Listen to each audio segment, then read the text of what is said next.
Hello and welcome to Study English IELTS Preparation. I'm Margot Politis.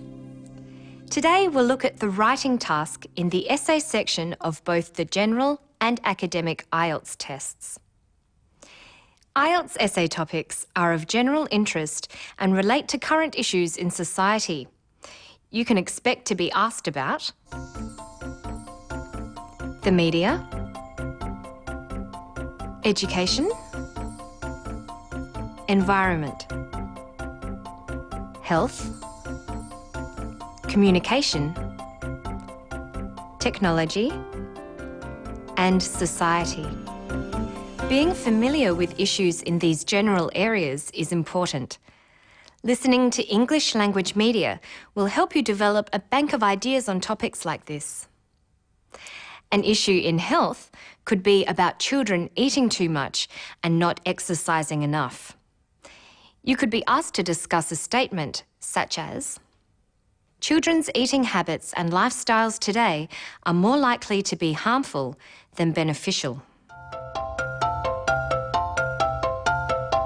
You should know the essay instructions.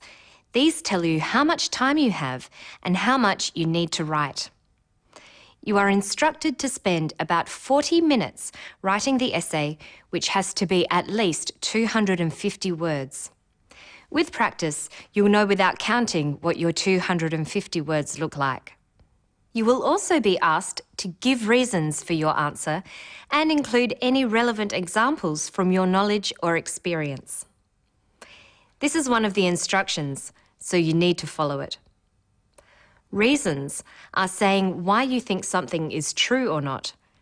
You could write, an increasing number of children are becoming obese because they are eating too much junk food. Reasons are supported by examples, like this. For example, aggressive marketing of such foods towards children is one of the contributing factors. Relevant examples are examples like this that are clearly connected to the question. Now let's look at an essay question and how to analyse it before you write your answer. How well you do this will help with your task response, which is one of the criteria used to assess the essay. Let's look at a question topic. Here's a typical statement.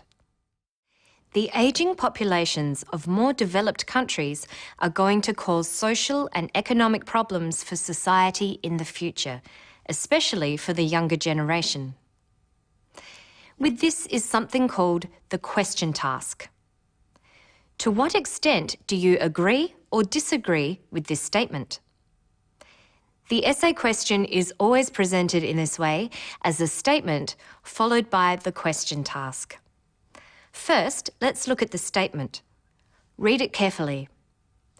The ageing populations of more developed countries are going to cause social and economic problems for society in the future, especially for the younger generation. You should ask yourself, who or what must I write about? Here, you have to say something about ageing populations, developed countries, society in the future, and the younger generation. Highlight these and any other key phrases, such as cause social and economic problems. Think about what these phrases mean. Thinking of synonyms or words that mean something similar can help you do this. And you will need these synonyms later in your essay. Synonyms for ageing populations are the elderly, retired people, the aged, and pensioners. They're the people living longer or ageing. Developed countries refers to modern industrial societies that have to financially support retired people. Synonyms are Western countries, First World countries, and advanced economies. Social and economic problems are two kinds of problems. Social problems are problems that affect people, perhaps in areas such as health and education. Economic problems are problems to do with the economy of a country and its ability to pay for the services it provides. Society in the future means the country or nation or state in the future. And the younger generation are younger people or people who work. They're the people who are not yet part of the ageing population. So you can rephrase or paraphrase the question like this. The younger generation will experience social and economic difficulties because people are living longer. The next thing to look at is the question task. To what extent do you agree or disagree with this statement? To what extent means by how much. Here you're being asked to give your opinion about the statement. You might agree with it, or you might think it is wrong. It's a good idea to reword this type of question into a yes-no question, like this.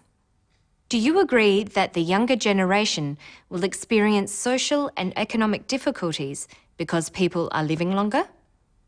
Yes or no? You could think, yes, I agree completely, or perhaps, yes, I agree with some of this, but disagree with other parts of it.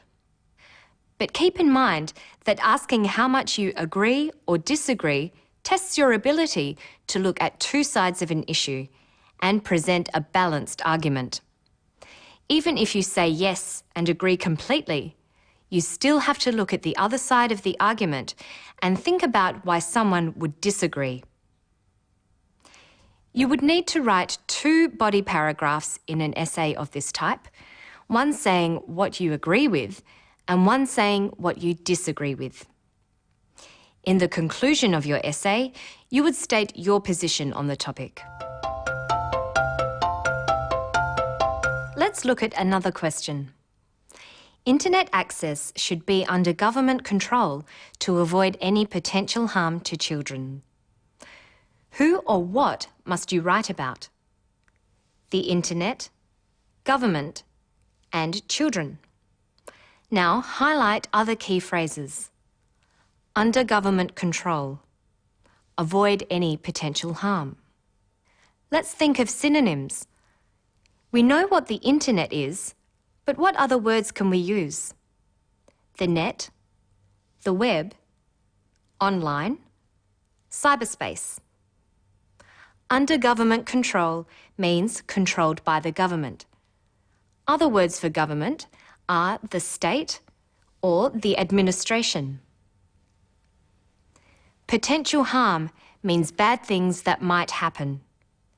Synonyms for potential are possible or likely, and other words for harm are damage and hurt. So we could paraphrase this statement as, the state should control access to the web to avoid possible damage to children. The same question task we looked at earlier can be used. To what extent do you agree or disagree with this statement? You are being asked for your opinion. What you need to do here is say what you think. The state should control access to the web to avoid possible damage to children. Yes or no? Now you should think about reasons for your point of view and why you don't agree with the opposite view. So, to recap, the way you respond to the question and the instructions is part of what you are being marked on. The examiners call it task response. Make sure you follow the instructions and write the correct number of words. That's all for now. Don't forget to visit our website for more. I'll see you next time on Study English.